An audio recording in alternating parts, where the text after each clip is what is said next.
सफलता का मंत्र है सपने देखो, मेहनत करो और विश्वास रखो। हेलो एवरीवन, मैं नेहा कोजेंट आईएएस में आपका स्वागत करती हूँ। तो कैसे हो आप लोग? सब बढ़िया है ना? हमारी क्लासेज आप लोगों को कैसी लग रही है? अगर अच्छी लग रही है तो आप अपने फ्रेंड के साथ शेयर करना, ठीक है। और हम लोग क्या पढ़ रहे थे? तो क्लास 6 का एनसीईआरटी पढ़ रहे हैं। और चैप्टर नंबर क्या है? तो चैप्टर नंबर 2 को कवर कर रहे हैं, चैप्टर नंबर 2 पढ़ रहे हैं, ठीक है। और चैप्टर नंबर 2 में हम लोग क्या पढ़ रहे हैं? तो होल नंबर पढ़ रहे हैं, यानी कि पूर्ण संख्या। क्या पढ़ रहे हैं? पूर्ण संख्या। तो हम लोगों ने पूर्ण संख्या के 2 क्लास कर लिए थे, यानी कि हम लोग 11 12 13 कर लिए। आज हमारा क्या है? तो 14 क्लास है, ठीक है। तो आप अगर हमारी क्लासेस को देखना चाह रहे हैं तो कोजेंट आईएएस के प्लेलिस्ट में जाइएगा और एनसीईआरटी का जो प्लेलिस्ट है आप देखना, एक एक करके क्लास देखना। क्लास 1 से लेके क्लास आज 14 है तो 14 तक देखना। एकदम बेसिक से बताएगा, एकदम जीरो लेवल से बताया गया है। तो आप जाके मेरे क्लास को देखोगे तो बिल्कुल समझ में आएगा और मैथ से डर खत्म हो जाएगा, ठीक है। तो हम लोग आज क्या करेंगे? पूर्ण संख्या की का आगे बढ़ेंगे, ठीक है। होल नंबर जो है इसमें इस चैप्टर में हम लोग आगे बढ़ेंगे, ठीक है।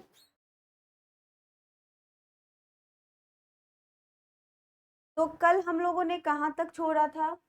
हाँ, कल हम लोगों ने यहाँ ये पढ़ा था संख्या रेखा पर पूर्ण संख्या का योग, ठीक है। संख्या रेखा पर पूर्ण संख्या का योग, ठीक है। योग मतलब जोड़।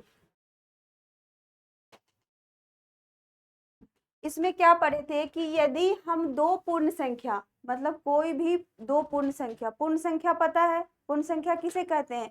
0 1 2 3 4 5 6 7 8 9 इन्फिनिटी तक होता है, उसे हम क्या कहते हैं? पूर्ण संख्या कहते हैं। पूर्ण संख्या में क्या क्या नहीं होता है ये भी हम आपको बताए थे कि पूर्ण संख्या कभी फ्रैक्शन में नहीं होता है, डिसिमल में नहीं होता है और निगेटिव में नहीं होता है। यानी कि संख्या पॉजिटिव में रहेगा और फ्रैक्शन में नहीं होगा, डिसिमल में नहीं होगा। ये 3 चीजों का ध्यान में रखना है। तो इसमें कह रहा है कि यदि हम दो पूर्ण संख्या को जोड़ते हैं, यानी कि 0 से लेके कोई भी इन्फिनिटी तक कोई भी दो संख्या को जोड़ते हैं, मान लीजिए कि 1 है और 3 है, ये दो पूर्ण संख्या हुई।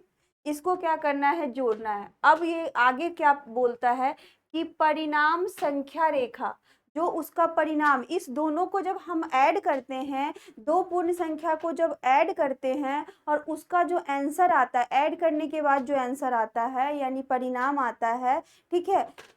आगे क्या कर रहा है? तो उसका जो है पर दोनों संख्याओं के दाईं ओर होगा, ठीक है।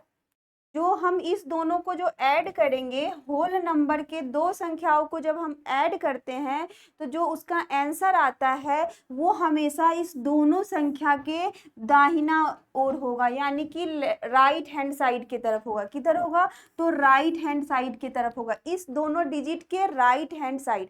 दो डिजिट जो है उसके राइट हैंड साइड में होगा, ठीक है। तो आप इस दोनों को जब ऐड करोगे, 1 + 3 करोगे तो कितना आएगा? 1 + 3 करोगे तो 4 आएगा, ठीक है। तो अब देखो ये 4 किधर है? तो यहाँ पे देखिए वो 0 1 2 3 4। तो ये जो 4 है इस दोनों संख्या के लेफ्ट राइट हैंड साइड में है, आपको दिख रहा होगा कि इस दोनों को जब हम ऐड कर रहे हैं तो किधर है? लेफ्ट राइट हैंड साइड की तरफ है। यही बात इस लाइन में लिखा गया है कि यदि हम दो पूर्ण संख्या को जोड़ते हैं, ठीक है, तो जोड़ने के बाद जो परिणाम आता है वो परिणाम है, जो भी दो संख्या लेते हैं उसके क्या होते हैं? राइट हैंड साइड की तरफ होते हैं, यानी कि दाहिने ओर होते हैं, दाहिने हाथ की तरफ होते हैं। देखो दो संख्या जब हम लिए तो उसका जो परिणाम आया 4, वो क्या है? इस दोनों संख्या के दाहिने ओर है, ठीक है, राइट हैंड साइड के तरफ है। इसमें यही कहा गया है। आगे क्या है? इसमें कह रहा है कि आइए 2 और 5 को जोड़ते हैं, ठीक है। तो हम यहाँ पे दूसरा एग्जाम्पल दिए थे, यहाँ पे क्या करना है? हमें 2 और 5 को जोड़ना है। तो पहले मैं इसको इरेज कर दे रही हूँ।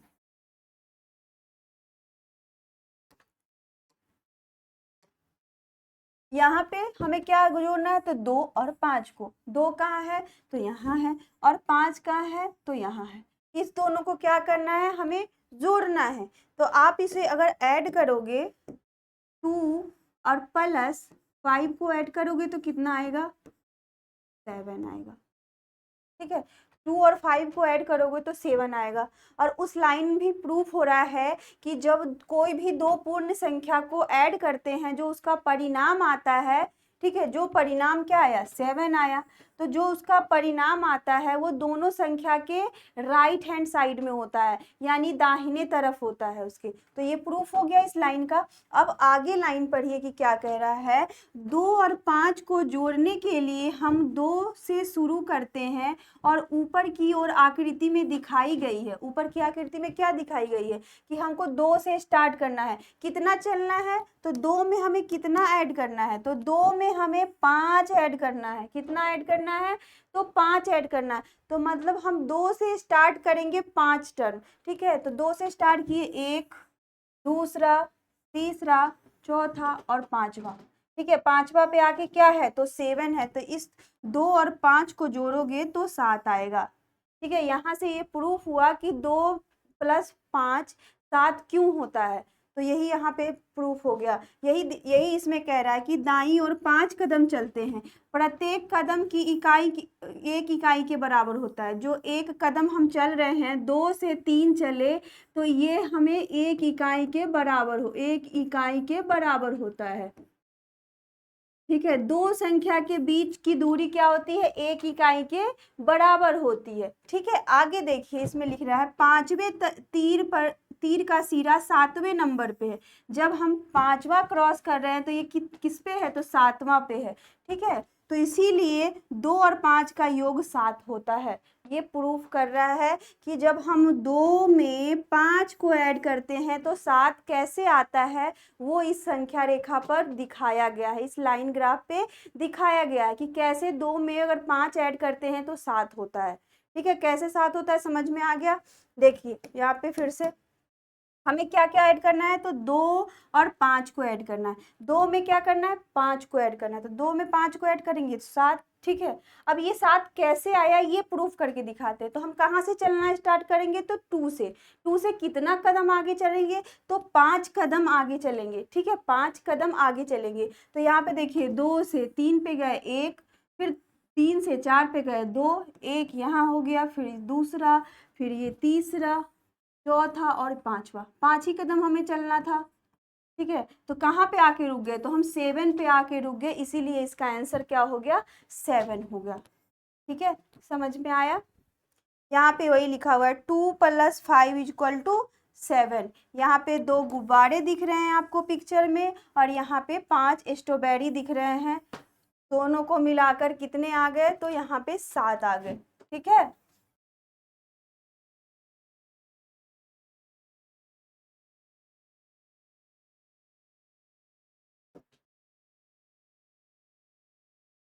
ठीक है, तो अब हम लोग योग पढ़ लिए यानी जोड़ पढ़ लिए। अब हम संख्या रेखा पे घटाव पढ़ेंगे। क्या पढ़ेंगे, घटाव, यानी कि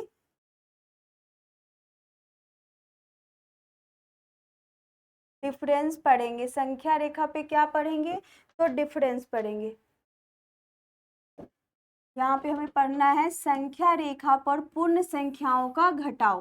किसका है, तो पूर्ण संख्याओं का घटाव। तो आगे चलते देखें यहाँ पे। अब ये देखो, ये यहाँ पे भी लाइन ग्राफ दिया हुआ है, यहाँ पे भी लाइन ग्राफ दिया हुआ है, इस पिक्चर में दिया हुआ है। ठीक है, अब यहाँ पे हम पढ़ना शुरू करेंगे लाइन बाय लाइन। दो संख्याओं के घटाव में क्या कर रहा है, वहां पे क्या कर रहे थे हम, योग मतलब जोड़ रहे थे। और यहाँ पे क्या है, तो दो संख्याओं का घटाव यानी कि डिफरेंस। ठीक है, हम संख्या रेखा हम संख्या रेखा के बाईं ओर चलने पर परिणाम प्राप्त करते हैं। तो आइए हम इस उदाहरण को लेते हैं और 5 में से 3 को घटाते हैं। अब इस लाइन का क्या मतलब हुआ, तो हम उदाहरण में किसको किसको लेना है, तो 5 को लेना है और 3 को लेना है। तो आप एक एक लाइन ग्राफ देखो आराम आराम से। यहाँ पे क्या है, 5 है। ठीक है, और यहाँ पे 3 है। अब इस दोनों संख्या को क्या करना है, तो 5 में से 3 को माइनस करना है तो हमारे पास क्या आ जाएगा, 2 आ जाएगा। ठीक है, अब ये 2 कैसे आया आप देखो, हम क्या करेंगे, यहाँ पे कितना माइनस करना है, तो 3 माइनस करना है, मतलब 3 कदम पीछे चलना है। क्यों चलना है, क्योंकि इसमें माइनस है। हमको 5 कदम हम चले, लेकिन हमको 3 कदम और माइनस करना है। तो इसमें क्या करेंगे, 5 से उल्टा चलेंगे, किधर चलेंगे, तो लेफ्ट हैंड साइड की तरफ चलेंगे, यानी कि बाएं ओर चलेंगे। तो आप देखो 5 से चलेंगे 4 पे, तो 1 हुआ, फिर 2 हुआ और 3 हुआ। ये 3 क्यों हुआ, क्योंकि 3 हमें माइनस करना है। तो हम कहाँ आके रुक रहे हैं, तो हम 2 पे आके रुक रहे हैं। तो इसीलिए इसका आंसर क्या हो जाएगा, 2 हो जाएगा। 5 में से अगर 3 को माइनस करते हैं तो 2 कैसे आया, वही इस लाइन ग्राफ पे बताया गया है। और इसमें लिखा भी गया है कि दो संख्याओं का घटाव में हम संख्या रेखा के बाएं ओर चलते हैं। क्या करते हैं, बाएं ओर चलते हैं।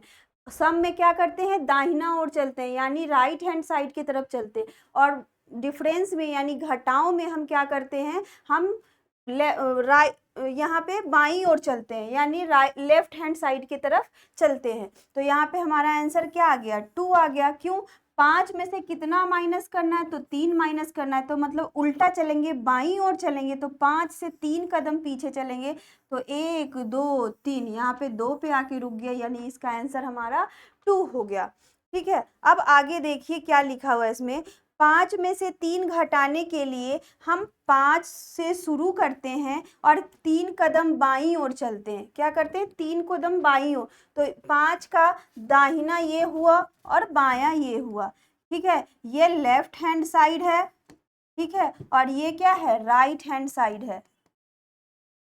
तो घटाओं में हम क्या करते हैं, हमेशा लेफ्ट हैंड साइड की तरफ बढ़ते हैं। ठीक है, अगर यही हमें ऐड करना होता तो हम किधर जाते, राइट हैंड के साइड की तरफ जाते। यानी सम में क्या होता है, राइट हैंड साइड, और डिफरेंस यानी घटाओं में क्या होता है, तो लेफ्ट हैंड साइड।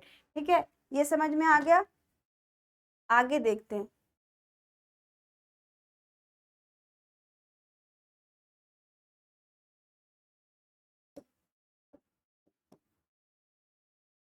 तो 5 में से 3 घटाने के लिए हम 5 से शुरू करते हैं और 3 कदम क्या है, बाईं ओर चलते हैं।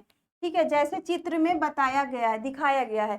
तीसरा तीरा किसके पे जाके रुकता है, तो 2 पे रुक रहा है। ये हम आपको बताएं, यहाँ पे 5 है, हमको 3 कदम बाएं की तरफ चलना है। तो देखो 3 कदम बाएं जब चले तो यहाँ पे 2 पे आके रुक गए, वो बात यहाँ लिखा हुआ है। इसीलिए 5 में से 3 घटाने पर 2 के बराबर आता है। क्या है, यहाँ पे 5 में से 3 माइनस किए तो हमारा आंसर 2 आ गया। कैसे आया, लाइन ग्राफ की तरफ, समझ में आ गया। अगर माइनस होता है तो क्या, कहाँ जाते हैं, तो माइनस करना होता है तो हम लेफ्ट हैंड साइड की तरफ जाते हैं। अगर प्लस ऐड पूछ रहा है, योग पूछ रहा है, तो हम लोग क्या करते हैं, राइट हैंड की तरफ जाते हैं। तो यहाँ पे 5 है, 5 में 3 माइनस करना है, तो हम क्या करेंगे, लेफ्ट हैंड साइड की तरफ बढ़ेंगे। अगर इसी में ऐड होता है या प्लस करना होता तो हम 5 से किधर बढ़ते, 3 आगे बढ़ते, यानी 8 हमारा आंसर हो जाता। समझ में आया।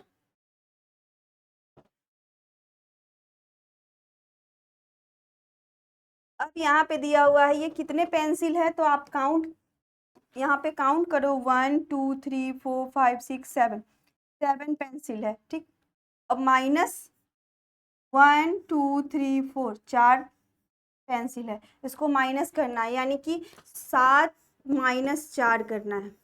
अब इस लाइन ग्राफ में देखो कि 7 कहाँ है, तो 7 यहाँ पे है। ठीक है, और अब और आगे देखना क्या है, तो इसमें माइनस है। क्या है, तो इसमें माइनस है। तो माइनस होता है तो हम लेफ्ट हैंड की तरफ बढ़ते हैं कि राइट हैंड की तरफ बढ़ते हैं, तो हम हमेशा लेफ्ट हैंड की तरफ बढ़ते हैं। और कितना माइनस करना है, तो 4, यानी 4 कदम चलना है, किधर, लेफ्ट हैंड की तरफ। तो 7 से स्टार्ट करेंगे, 1 2 3 और 4, कहाँ आके रुक गए, 3। तो यानी इसका आंसर जो हो जाएगा वो 3 हो जाएगा। समझ में आया। तो आप लोग नोट कर लीजिए, और इसको जरूर नोट कीजिएगा कि अगर माइनस होता है तो हम हमेशा लेफ्ट हैंड की तरफ बढ़ते हैं, अगर प्लस होता है तो हमेशा राइट हैंड की तरफ बढ़ते हैं। ठीक है।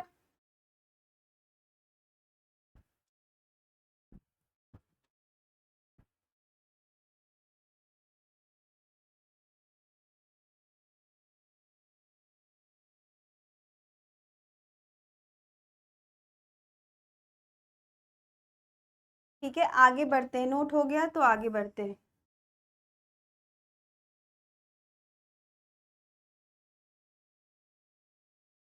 हम आपको आगे पहले ही बताए थे कि संख्या रेखा को क्या कहते हैं, नंबर लाइन कहते हैं। ठीक है, और इसके और एक किसी भी दो संख्या के बीच में जो दूरी होती है उसको इकाई दूरी कहते हैं। ठीक है, आगे हमें पढ़ना है क्या, तो संख्या रेखा पर पूर्ण संख्याओं का गुणनफल या मतलब गुना। ठीक है, हमें क्या पढ़ना है, तो संख्या रेखा पर पूर्ण संख्या का गुना पढ़ना है। ठीक है, तो अभी तक हम लोग क्या पढ़े, तो जोड़ पढ़े, घटाव पढ़े, अब गुना पढ़ेंगे। ठीक है, यहाँ पे कह रहा है कि गुणन में हमें संख्या रेखा के दाईं ओर चलने पर परिणाम मिलता है। क्या मिलता है, दाईं ओर, यानी कि राइट हैंड साइड की तरफ चलते हैं तो हमें उसका परिणाम मिलता है। लेकिन कदम कदम एक कदम चलते हैं तो एक इकाई के बराबर नहीं होता है। अगर हम एक कदम चलते हैं तो एक इकाई के बराबर नहीं होता है। क्यों नहीं होता है, यह संख्याओं पर निर्भर करता है। आइए हम 4 और 2 को गुना करें। ठीक है, अभी तक तो हम लोग क्या कर रहे थे, जोड़ और घटाव पढ़ रहे थे, और जो बीच में संख्या, जो इस दोनों के बीच में जो दूरी होती थी उसको हम क्या कहते थे, तो इकाई दूरी कहते थे। लेकिन गुना में ऐसा नहीं होता है, दो संख्याओं के बीच में, इस दोनों के बीच में, ठीक है, इस दो संख्या है, इस दोनों के बीच में इकाई दूरी नहीं होता है। इस अगर दो संख्या है 1 और 2, तो गुना में क्या होता है कि इसके बीच की जो दूरी होती है वह एक इकाई के बराबर नहीं होती है। इसमें यही लिखा हुआ है। ठीक है, अगर हम 4 गुने 2 करते हैं तो कितना हो जाएगा, 8 आ जाएगा। आंसर इसका क्या आ जाएगा, तो 8 आ जाएगा। यही दिखाना है। आइए 4 गुने 2 करते हैं। ठीक है, आगे बढ़ते हैं हम लोग।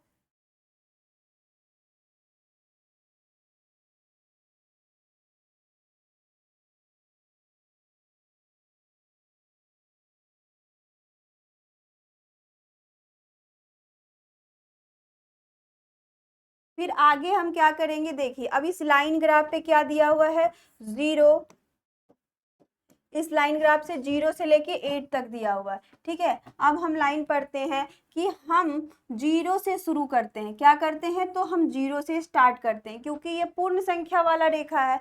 ठीक है, और एक बार में 2 इकाइयों के बराबर चलते हैं। मतलब एक बार में अगर हम चल रहे हैं तो हम 2 इकाई के बराबर चल रहे हैं, यानी 2 इकाई, यानी 2 डिजिट के बीच में कितना होता है, 1 इकाई होता है। तो हम क्या कर रहे हैं, इसमें 2 इकाई के कर रहे हैं, तो 2 इकाई करेंगे तो हम सीधे 0 से क्या करेंगे, 2 पे चले जाएंगे। अब 2 से 3 पे ना जाके 2 से 4 पे चले जाएंगे। 4 से क्या करेंगे, सीधे 6 पे चले जाएंगे, क्योंकि 2 इकाई हमें चाहिए होता है। फिर यहाँ से 6 से लेके सीधे 8 पे चले जाएंगे।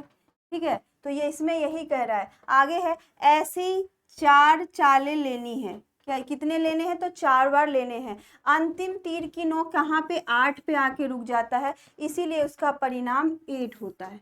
अब यहाँ पे आप समझिए कि यहाँ पे 4 है और इंटू 2 है। ठीक है, इक्वल टू 8 होता है। ठीक है, ये तो यहाँ पे लिखा हुआ है, लेकिन अब हम इसको कैसे करेंगे, तो 4 में क्या करना है, 2 से गुना करना है। क्या करना है, 4 में 2 से गुना करना है। तो हम 2 से जब गुना करना है तो हम क्या करेंगे, एक डिजिट में कितनी इकाई होती है, तो अगर हम इस दोनों के बीच में लेते थे, ठीक है, तो कितनी इकाई होती थी, एक इकाई होती थी। लेकिन यहाँ पे 2 है। ठीक है, तो हम क्या करेंगे, 2 इकाई लेंगे, यानी 0 से स्टार्ट करेंगे तो सीधे 2, फिर 2 जोड़ेंगे तो 4, फिर 2 जोड़ेंगे तो 6, और 2 जोड़ेंगे तो 8। ऐसा कितना बार करना है, 2 जोड़ 2 जोड़ 2 जोड़, कितने बार करना है, तो यहाँ पे 4 बार करना है। कितना बार करना है, 4 बार करना है। इसीलिए हम लोग 0 से स्टार्ट करके 4 बार चले। ये पहला हो गया, ये दूसरा हो गया, ये तीसरा हो गया, ये चौथा हो गया। ठीक है, इसीलिए इसका आंसर क्या आ गया, तो 8 आ गया। ठीक है। जोड़ घटाव में क्या होता है कि दो संख्या के बीच में क्या होता है, एक इकाई की दूरी होती है, एक इकाई की दूरी होती है। लेकिन गुना में क्या है कि इसको कितने से गुना करना है, तो 2 से गुना करना है, यानी 2 इकाई हुई। ठीक है, बीच में कितना लेंगे, तो 2 इकाई लेंगे, है ना। और कितनी बार लेना है, तो 4 बार लेना है, तो इसी को 4 स्टेप चलेंगे तो कहाँ आके रुक गए, 8 पे आके रुक गए, इसीलिए इसका आंसर 8 हुआ। ठीक है, इसका आंसर 8 हुआ। समझ में आ रहा है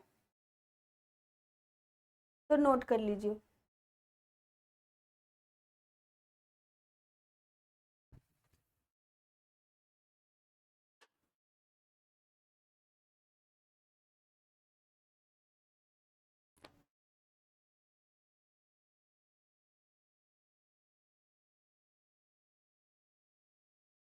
हो गया नोट, अब आगे बढ़ते हैं हम लोग। ठीक है,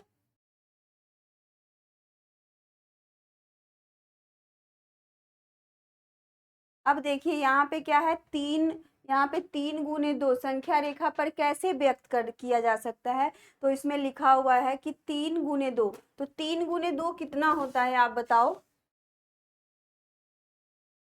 यहाँ पे 3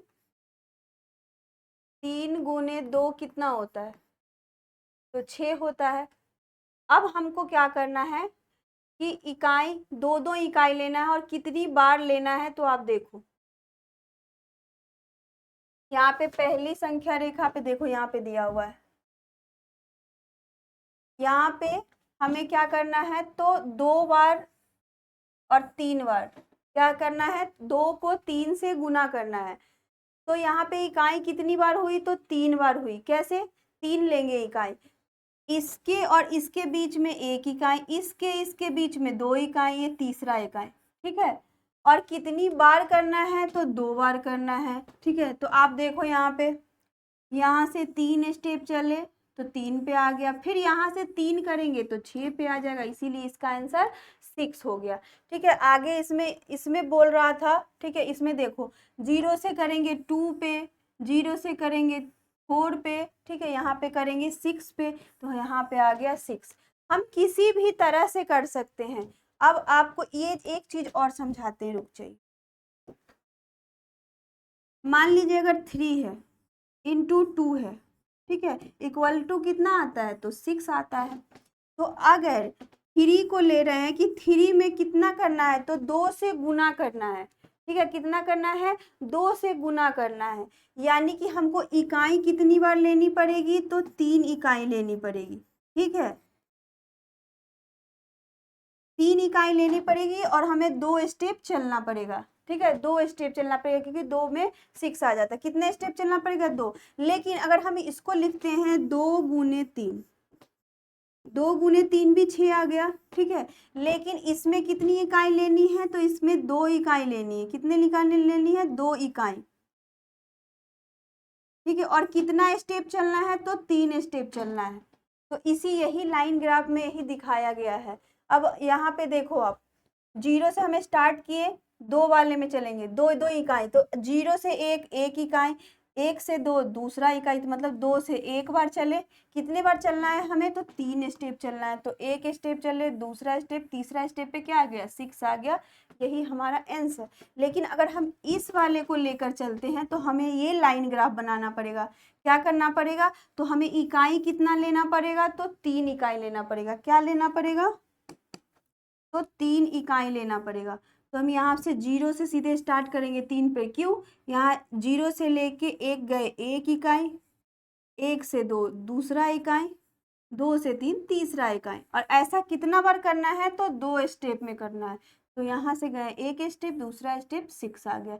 यही हमारा आंसर हो गया। लाइन ग्राफ पे कैसे समझाएंगे, कैसे समझाया गया है, ये हम आपको डिफरेंस बता दिए कि हम इसको किसी भी तरह से करेंगे तो हमारा आंसर 6 आएगा। ठीक है, नोट कर लीजिए इसे। अगर हम 2 गुने 3 करेंगे तो हमें उसमें इकाई 2 लेना पड़ेगा, अगर 3 गुने 2 करेंगे तो हमें इकाई 3 लेना पड़ेगा। और 3 लेना पड़ेगा तो 2 स्टेप चलना पड़ेगा, अगर 2 इकाई लेना पड़ेगा तो 3 स्टेप चलना पड़ेगा। हमारा दोनों आंसर सेम आ जाएगा।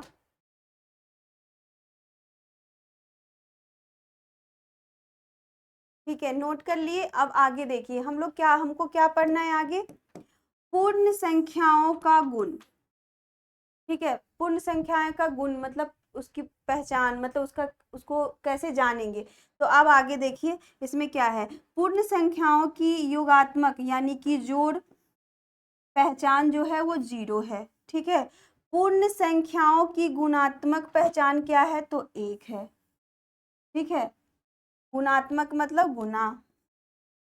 अब आगे, पूर्ण संख्याएं योग में साहचर्य नियम का पालन करते हैं। ठीक है, किसका पालन करते हैं, तो साहचर्य नियम का पालन करते हैं। आगे बढ़ेंगे,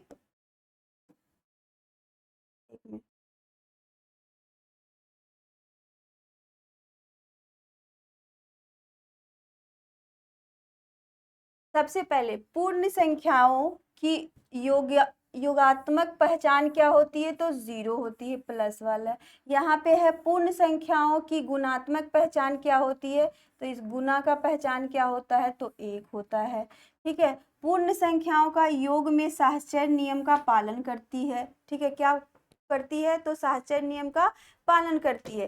पूर्ण संख्याएं गुणन साहचर्य नियम का पालन करती है। ठीक है, गुना भी जो है वो भी साहचर्य नियम का पालन करती है। अब दूसरा क्या है, दो पूर्ण संख्याएं यदि जोड़ते हैं तो पूर्ण संख्या ही प्राप्त होती है। अगर हम दो पूर्ण संख्या को जोड़ते हैं, दो पूर्ण यानी 2 + 1 करते हैं तो क्या आया, 3 आया। तो तीनों जो क्या है वो पूर्ण संख्या होती है। तो इसमें ये लिखा हुआ है कि दो पूर्ण संख्याओं को यदि जोड़ते हैं, दो पूर्ण संख्याओं को अगर जोड़ते हैं तो हमें जो संख्या प्राप्त होती है वो भी पूर्ण संख्याएं ही होती है। आगे क्या लिखा हुआ है, प्रत्येक प्राकृत संख्या जो होती है वो पूर्ण संख्याएं होती है। ये हम आपको पिछले क्लास में भी पढ़ाए थे कि मतलब पूरे नेचुरल नंबर पूर्ण मतलब होल नंबर होता है, यानी कि पूरे प्राकृत संख्या पूर्ण संख्या हो सकती है, लेकिन सभी पूर्ण संख्या प्राकृत संख्या नहीं हो सकती, क्योंकि पूर्ण संख्या 0 से स्टार्ट होता है। ठीक है, अब आगे बढ़ेंगे। यहाँ पे क्या कह रहा है, समबृहत गुण। समबृहत गुण क्या होता है, इसे हम लोग देखेंगे। अब देखिए यहाँ पे क्या है कि समबृहत गुण, इसका डिफिनीशन क्या है, योग के लिए। ठीक है, क्या है, योग के लिए। ये समबृहत गुण जो है वो योग के लिए है। दो पूर्ण संख्याओं का योग हमेशा पूर्ण संख्या होती है। इस गुण के योग के लिए समबृहत गुण के रूप में जाना जाता है। ये जो हम 1 + 2 कर रहे हैं = 3, इस नियम को हम क्या कहते हैं, तो समबृहत गुण कहते हैं।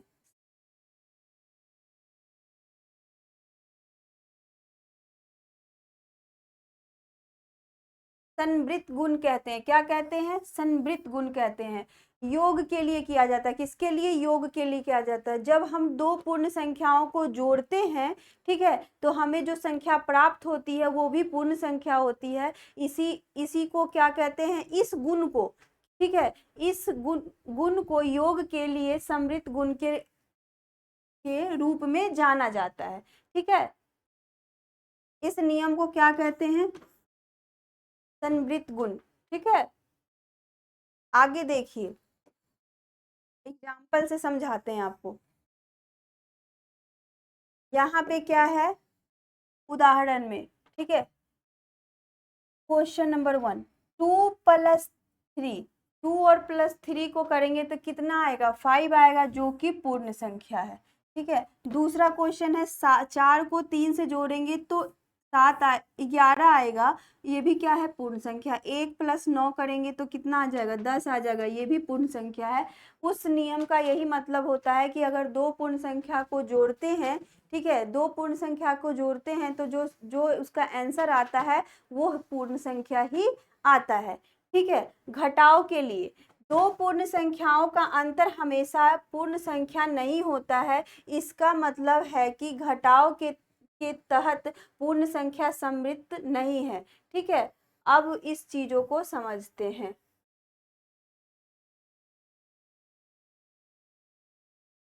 अब देखिए यहाँ पे कह रहा है कि जोड़ के लिए समृद्ध होता है लेकिन घटाव के लिए नहीं होता है, क्योंकि अगर हम किसी भी संख्या को घटाते हैं, दो पूर्ण संख्या को अगर घटाते हैं तो वो संख्या माइनस में भी जा सकता है, लेकिन पूर्ण संख्या माइनस में कभी नहीं होता है। तो यहाँ पे देखिए एक उदाहरण में आपको समझ में आएगा कि 5 में से 4 को माइनस करे तो 1 जो है वो पूर्ण संख्या है। तो ये तो बात सही है, ठीक है, कि पूर्ण संख्या आगे घटाने।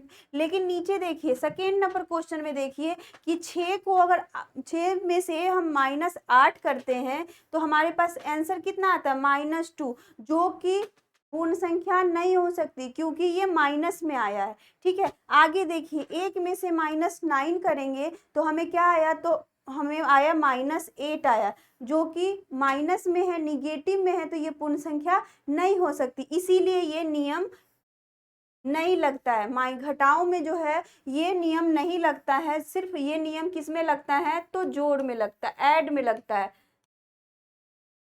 समृद्ध। ठीक है, ये जो है ये सिर्फ ऐड में लगता है, माइनस में नहीं लगता, घटाओ में नहीं लगता है। ठीक है, समझ में आया। अब आगे बढ़ते हैं हम लोग।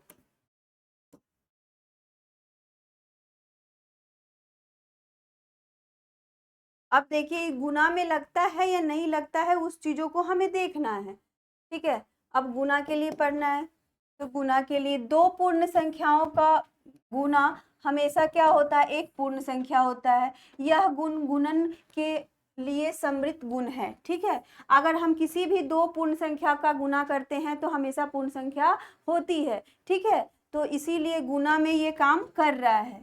ठीक है, गुना में जो है ये समृद्ध काम कर रहा है। यहाँ पे देखिए उदाहरण के लिए 3 गुने 7 21 आया, पूर्ण संख्या आया। दूसरा क्वेश्चन में 4 गुने 1 कितना, 4 आया। 3 में क्या करेंगे, 6 से 3 में गुना करेंगे तो 18 है, सब क्या है, पूर्ण संख्या है। तो ये जो समृद्ध है वो क्या है, गुना में भी काम कर रहा है। ठीक है, अभी तक हम लोगों ने क्या पढ़ा, जोड़ घटाओ गुना।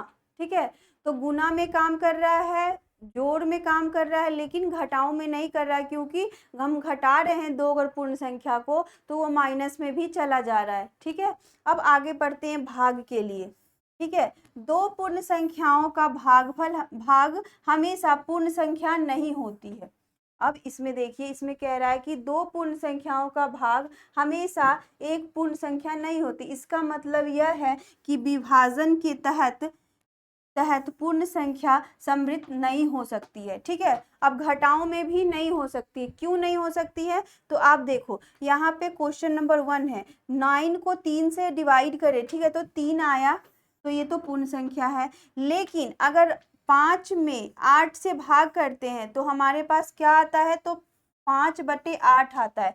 कितना आता है, 5/8। तो हम आपको पहले ही बता चुके हैं कि पूर्ण संख्या में क्या क्या नहीं होता है, तो माइनस में नहीं होगा, फ्रैक्शन में नहीं होगा और डेसिमल में नहीं होगा। अगर वो है तो वो पूर्ण संख्या नहीं है, इसीलिए माइनस में जो ये है ये नियम काम नहीं कर रहा है। तो अभी तक हम लोग क्या देखे कि जोड़ में काम कर रहा है, यानी ऐड में काम कर रहा है, सब्ट्रैक्ट में नहीं कर रहा है, उसके बाद मल्टीप्लाई में कर रहा है और डिवाइड में नहीं कर रहा है। तो इसको नोट कर लीजिएगा।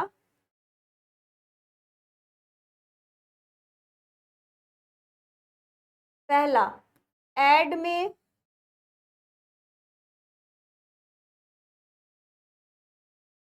ठीक है ये सही है। दूसरा में क्या है, माइनस में समृद्ध नियम काम नहीं करता है, ये गलत है। थर्ड में क्या है, गुना में समृद्ध काम कर रहा है, तो सही है। और चौथे में क्या है, डिवाइड है, ये काम नहीं कर रहा है क्योंकि इसमें फ्रैक्शन भी आ जा रहा है, तो ये नहीं कर रहा है। ये 4 नियम हमें ध्यान रखना है। समृद्ध का मतलब ये होता है कि जब किसी दो पूर्ण संख्या को गुना करते हैं तो उसका जो आंसर आता है, उसका जो परिणाम आता है वो हमेशा पूर्ण संख्या होगी, तभी वो समृद्ध होती है। ठीक है, ठीक है, समझ में आ गया। समृद्ध का मतलब यही होता है कि अगर दो पूर्ण संख्याओं को गुना करते हैं या भाग करते हैं या जो भी करते हैं, ठीक है, अगर कोई भी दो संख्या को अगर गुना करते हैं या जोड़ करते हैं या घटाव करते हैं, ठीक है, तो उसका अगर पूर्ण, उसको गुना करने पे, जोड़ने पे, घटाने पे अगर पूर्ण संख्या आती है, उसका जो परिणाम, उसका जो आंसर, तो वो समृद्ध कहलाते हैं। ठीक है, तो घटाव भाग में नहीं हो सकता है, क्यों? क्योंकि कभी कभी फ्रैक्शन में भी आ जाता है, और गुना में फ्रैक्शन में नहीं आता है, तो गुना में काम कर रहा है। घटाओ में क्या होता है, कभी कभी माइनस में आ जाता है, जो कि पूर्ण संख्या नहीं है, इसीलिए माइनस में नहीं होगा। और ऐड में समृद्ध काम करता है, क्योंकि कभी भी दो संख्याओं को जब जोड़ोगे तो हमेशा पूर्ण संख्या ही आती है। ठीक है, तो आप इसको नोट कर लीजिए।